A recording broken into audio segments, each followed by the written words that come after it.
사무엘상 5장 1절에서 4절입니다.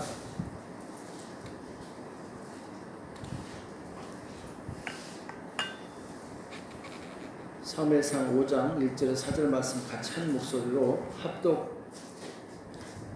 하겠습니다. 5장 1절에서 4절입니다. 시작.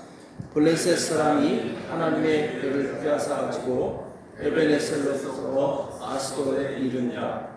블레셋 사람이 하나님의 궤를 가지고 다곤의 땅에 들어가서 다곤의 곁에 두었더니 아스돗 사람이 이튿날 일찍이 일어나 본즉 다곤이 여호와의 궤 앞에서 엎드러져 그 얼굴이 땅에 닿은지라.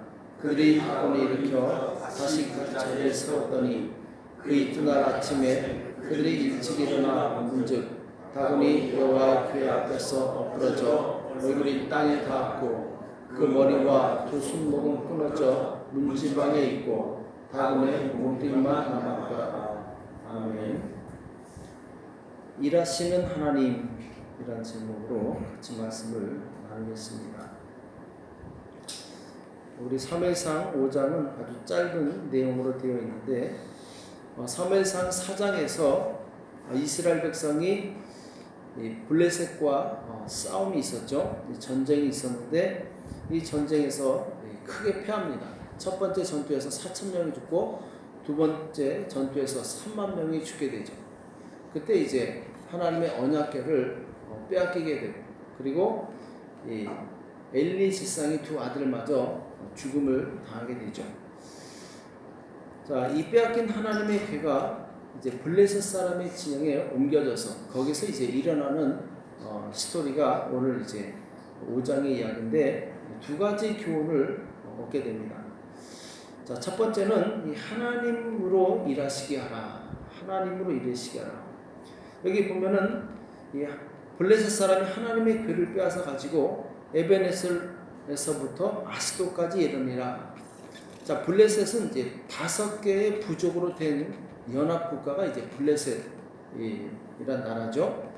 거기 이제 아스돗이라는 곳에 하나님의 궤를 가져가는데 거기 다곤은 이제 블레셋 사람들이 섬기는 이 우상인데 물고기 모양으로 되어 있죠. 물고기 모양으로 되어 있는데 지금 하나님의 궤 앞에서 하룻밤 자고 났더니 이게 쓰러져 있는 거예요. 하나님의 궤 앞에 바짝 엎드려 있는 거죠. 다시 이렇게 세웠더니 이번에는 이 목하고 손목이 부러져서 이제 문지방에 있게 되죠. 이때부터 이제 블레셋 사람들은 이 문지방을 굉장히 신성시하게 되는데, 자, 지금 이스라엘 백성이 34,000명이나 되는 전사자를 냈다는 얘기는 전쟁에 최소한 10만 명은 참여했다는 얘기죠. 10만 명이 블레셋을 이기지 못했는데 지금 여호와의 궤 하나 홀로 남겨진, 적진에 남겨진 이 여호와의 궤로 인해서 이 다곤 신상이 깨어져 버리고 그 다음에 뒤에 보면은 이 아스돗에 하나님이 독종을 발하게 해서 그 전염병으로 이 사람들을 죽게 하는데 어마어마하게 많은 사람이 죽습니다. 그래서 이 아스돗에 있는 사람들이 가드로 옮기게 돼요. 다른 도시로 옮기게 되는데 여기서도 하나님께서 독종으로 쳐서 이들을 아주 무지막지하게 죽게 만들어요. 그러니까 여기서도 안 되니까 에그론으로 보내려고 하니까 에그론 사람들이 전부 데모를 하고 난리가 났어요. 우리 다 죽이려고 작정 있느냐? 제발 우리한테 보내지 마라. 그러니까 이제 이 블레셋 방백들이 부족 국가의 이제 부족들이 모여서 이거 어떻게 해야 되냐? 이 궤 때문에 우리 다 망하게 생겼다. 그래서 이제 이 다음 6장에 보면은 이 수레에 실어서 다시 이제 이스라엘로 보내는 내용이 나오게 되죠. 자, 지금 보면은 이스라엘 10만 명이 싸우는 것보다 하나님 혼자 싸우는 것이 더 능력이 있고 더 이 강력한 것을 우리가 보게 됩니다. 자, 이것은 무슨 교훈을 주느냐? 기도는 하나님으로 일하시게 하는 것이고, 자, 내가 일하면 내가 일하는 거지만 기도하면 하나님이 일하신다라는 이 원리가 적용이 되는 거죠. 지금 이스라엘 민족이 아무리 싸우도 이기지 못하던 블레셋을 하나님 혼자서 능히 감당하는 것을 보게 됩니다. 그러니까 하나님이 일하시면 불가능한 것이 없는 것이죠. 그러니까 누가 지혜로운 사람이냐? 하나님으로 일하시게 하는 사람이 지혜로운 사람이라는 거죠. 내 능력과 내 지혜는 한계가 있습니다. 그러나 하나님의 능력과 하나님의 지혜는 한계가 없으시죠. 자, 그러면 하나님의 능력과 지혜를 사는 사람이 아주 정말 지혜로운 사람이죠. 모든 것을 가능하게 하는 사람이죠. 역대 14장에 보면은 이 구스는 이제 오늘날 아프리카 지역에 있는 큰 민족이죠. 그 나라에서 100만 대군이 쳐들어옵니다. 100만 대군. 인구가 별로 없던 시대에 100만 대군이라는 것은 어마어마한 숫자죠. 자, 이스라엘의 2배가 넘는 엄청난 숫자가 쳐들어오니까 그때 당시 이스라엘의 아사 왕은 굉장히 두려워합니다. 모든 백성이 벌벌 떨게 되죠. 그때 이 아사 왕이 역대 14장 11절에 보면 하나님께 기도하는 내용이 나오죠. 그 하나님 여호와께 부르짖어 가로되 여호와여 강한 자와 약한 자 사이에는 주밖에 도와줄 리가 없사오니 우리 하나님 여호와여 우리를 도우소서. 우리가 주를 의지하며 주의 이름을 의탁하고 이 많은 무리를 치러 왔나이다. 여호와여 주는 우리 하나님이시오니 원컨대 사람으로 주를 이기지 못하게 하옵소서. 자, 이렇게 기도를 해요. 이때 여호와께서 구스 사람을 아사와 유다 사람 앞에서 쳐서 패하게 하시니 구스 사람이 도망하는지라. 자, 여기 보면은 구스 사람을 쳐서 패하게 하시는 분이 누구시냐? 하나님이신 것을 보게 됩니다. 그러니까 하나님이 개입하시게 되면 적군이 아무리 많다 할지라도, 그리고 적군이 아무리 강력하다 할지라도 문제가 되지 않죠. 왜? 하나님이 일하시는데 누가 당할 수 있겠습니까? 세상에 어떤 군대와 사람이 하나님을 이길 수 있겠습니까? 자, 아사 왕은 기도로 그 불가능한 적들을 다 쳐서 이기게 되죠. 자, 이것이 바로 우리 인생의 승리의 원리를 말씀해주고 있습니다. 우리 인생에 100만 대군 같은 큰 대적을 만날 수 있습니다. 내 힘으로 할 수 없는 불가능한 일들을 만날 수 있습니다. 그때 내 힘으로 싸우면 패하거나 스스로 지치게 되죠.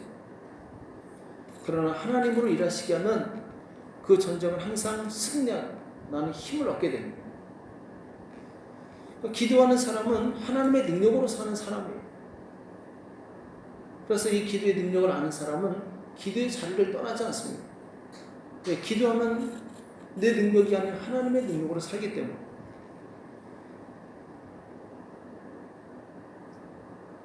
이 기도의 능력을 모르고 믿음이 없는 사람은 항상 자기 힘으로 하려다가 실패하고 또 낙심하게 되죠.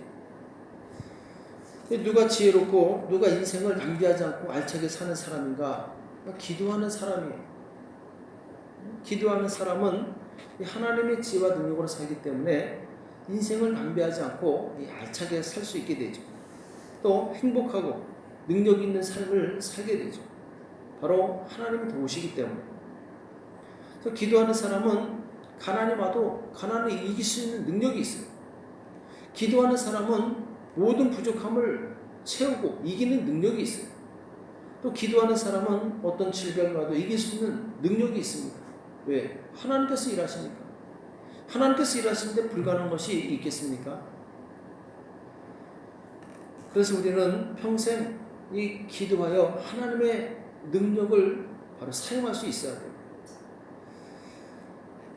지난 주일날 말씀을 나눴던 이 조지 뮬러라는 사람, 기도의 사람이죠. 5만 번 기도 응답을 받은 사람이죠.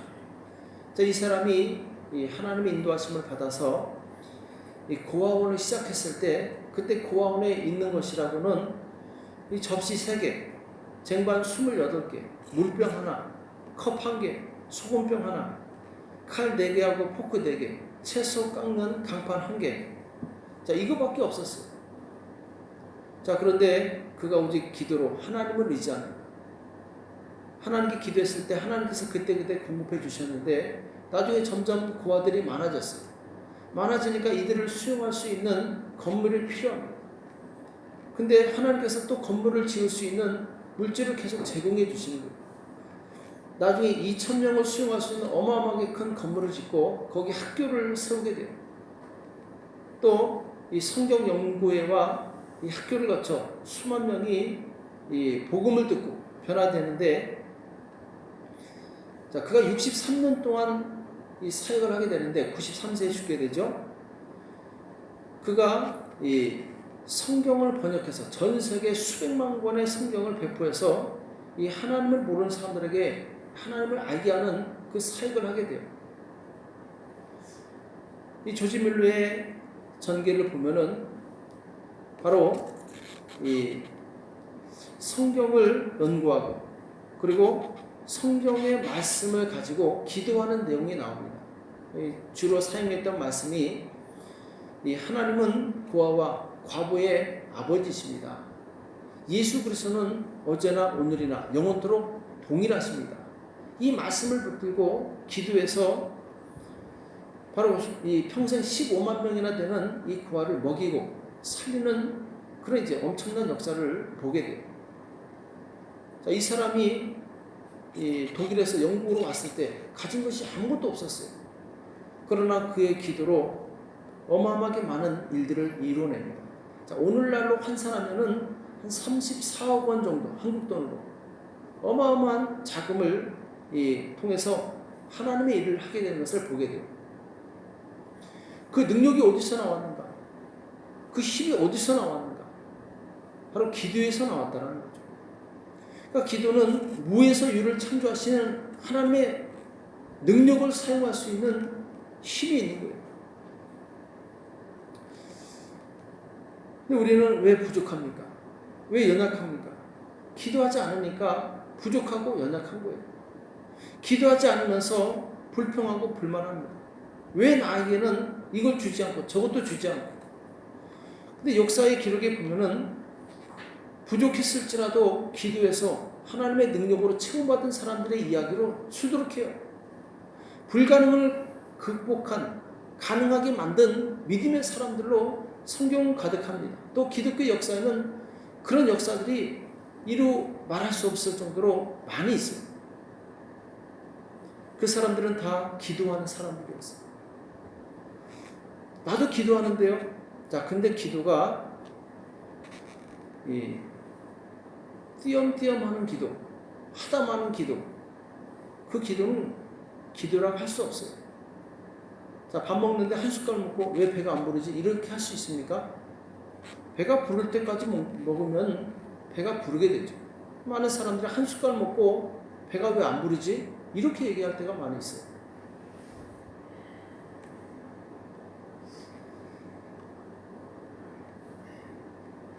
조지 밀러가 기도에 대해서 이렇게 얘기를 했습니다. 기도를 시작하는 것으로는 부족하다. 바르게 기도하는 것도 얼마 동안 기도를 계속한다는 것도 충분하지 않다. 기도의 응답을 받을 때까지 믿음을 가지고 꾸준히 기도해야 한다.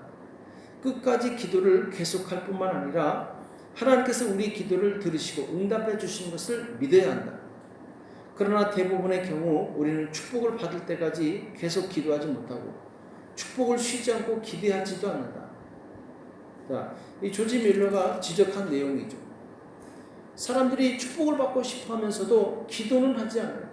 기도를 한다 할지라도 꾸준히 하지 않고 끝까지 기도하지 않아요. 중간에 포기합니다. 또 축복을 쉬지 말고 기대해야 되는데 중간에 기대하지 않아요. 난 안 되나 보다. 왜 안 되지? 그러니까 기도의 분량이라는 것이 있는데 이 물 한 방울만큼 먹어놓고 목이 마르다고 이 사람들이 이야기를 한다라는 거예요. 우리는 기도할 때 끝까지 기도해야 됩니다. 응답 받을 때까지 기도해야 돼요. 중간에 포기하면 그동안 기도한 거 다 소용이 없게 되는 거예요. 중간에 내가 하나님을 의심하면 그동안 기도한 거 다 소용이 없게 되는 거예요. 오늘 하나님의 언약궤 하나가 이스라엘 군사 한 명도 없이 이 블레셋 진영을 다 초토화시키는 내용을 보게 됩니다. 하나님이 일하시면 불가능한 것이 없는 거예요.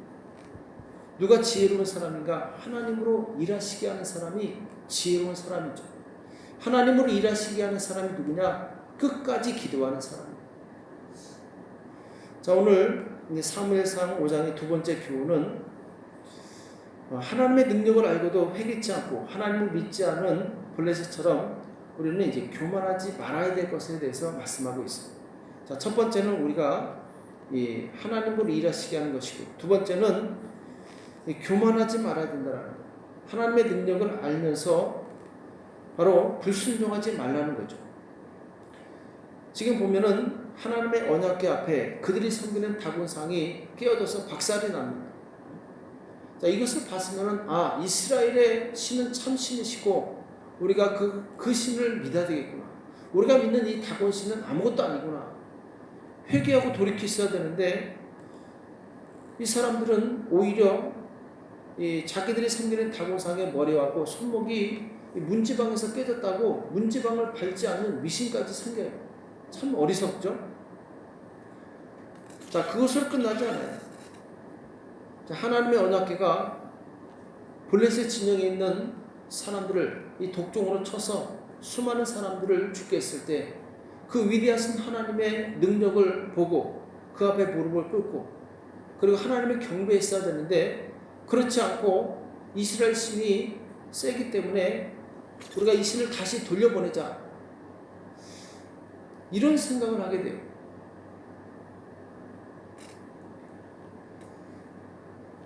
우리가 잘 아는 여리고성의 기생 라합은 이방 여인이었어요. 자, 그런데 하나님께서 홍해를 가르시고 애굽 백성을 애굽 군대로 홍해에 수장시키시고 또 이스라엘 백성은 마른 땅으로 건너가게 하신 이 소문을 듣고 라합은 즉시 태도를 바꿉니다. 그동안 자기가 믿고 있던 다른 신을 버리고 여호와 하나님을 섬기기로 작정을 해요. 그래서 이 정탐꾼들을 숨겨주게 되죠. 이때 이 라합이 고백한 내용이 있어요. 이는 너희가 애굽에서 나올 때 여호와께서 너희 앞에서 홍해물을 마르게 하신 일과 너희가 요단 저편에 있는 아모리 사람의 두 왕 시온과 오게게 행한 일 곧 그들을 전멸시킨 일을 우리가 들었습니다. 우리가 듣자 곧 마음이 녹았고 너희의 연고로 사람이 정신을 잃었나니 너희 하나님 여호와는 삼천하지의 하나님이시니라. 자, 라합은 하나님께 생하신 이 놀라운 일을 듣고 그 앞에 굴복합니다. 하나님을 믿기로 작정을 해요. 그동안 자기가 믿고 있던 모든 신들을 다 버리고 하나님만 믿기로 작정을 해요. 겸손한 사람이죠. 그것으로 인해서 여리고성에 있는 수많은 사람들이 다 죽었을지라도 라합과 그 가정만큼은 살아나게 돼요. 자, 하나님께서 행하신 이 놀라운 능력을 라합 혼자만 들었겠습니까? 여리고성에 있는 많은 사람들 다 들었겠죠. 근데 그들은 그 능력이 하나님 앞에 굴복하지 않아요. 하나님께서 행하신 놀라운 일들을 듣고도 회개하지 않습니다. 오직 라합만 회개하고 하나님을 의지했을 때 하나님의 도우심과 하나님의 능력을, 하나님의 구원을 경험하게 되죠. 우리는 성경을 통해서 하나님께서 하신 놀라운 일들을 많이 들었습니다. 그럼에도 불구하고 우리 마음이 강팍하여서 기도하지 않고 하나님을 경외하지 않는다면 그 사람은 그것으로 인해서 망하는 거예요. 그러나 하나님께서 하신 놀라운 그 역사, 그 영광을 보고 회개하고 돌이키고 하나님을 의지하고 하나님을 기도하면 하나님의 구원을 내가 체험하게 되는 거죠. 성경에는 하나님이 행하신 수많은 이적과 능력들로 가득 차 있습니다. 자, 이것을 모르느냐? 알고 있어요. 그런데 누가 이 능력의 하나님을 경험하느냐? 기도하고 하나님을 의지하고 그리고 믿음으로 도전하는 그 사람만이 하나님을 경험할 수 있는 거예요. 우리가 27절로는 하나님을 위대하시다, 하나님을 전능하시다 고백하면서 왜 그 전능하신 하나님을 경험하지 못합니까? 왜 그 하나님의 능력을 내 능력으로 삼지 못합니까? 믿지 않기 때문에 그런 거예요. 하나님의 나라는 말에 있지 않고 능력이 있다고 말씀하고 있어요. 우리가 하나님의 그 능력을 경험하기 원한다면 그 하나님을 신뢰하시기 바랍니다. 그리고 그 하나님 말씀에 순종하시기 바랍니다. 하나님은 어제나 오늘이나 영원토록 동일하신 하나님이세요. 과거에 역사하신 하나님, 오늘도 역사하신 하나님이십니다. 그 하나님을 바로 나의 하나님으로 삼으시고 하나님으로 일하시게 하고 그 능력으로 승리하는 저와 여러분 되시길 예수님의 이름으로 축복합니다. 기도하겠습니다. 하나님, 오늘